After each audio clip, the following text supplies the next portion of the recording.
Un steak créé in vitro à partir de cellules souches de vache, mais va-t-on bientôt trouver cette viande artificielle dans nos assiettes?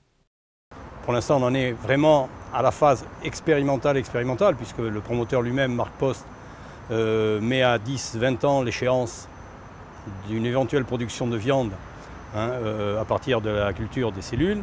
Et deuxièmement, le process lui-même, notamment, ne permet pas pour l'instant de dire qu'on est arrivé à faire de la viande. Donc on est loin, si vous voulez, d'avoir reconstitué un muscle.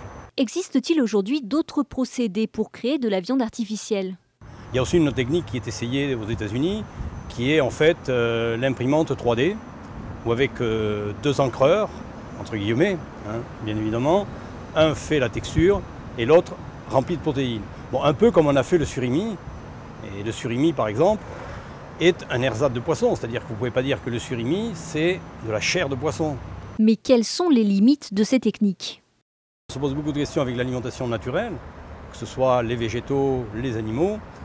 De là à se nourrir avec des produits non naturels, artificiels, créés de toutes pièces par l'homme, la chimie permet de le faire, mais on n'est pas certain qu'on ait un équilibre qui permette à l'homme, effectivement, il va subsister, mais peut-être qu'il ne va pas se développer harmonieusement, il ne va peut-être pas être heureux. D'autant que ces processus restent pour le moment très lents et très onéreux.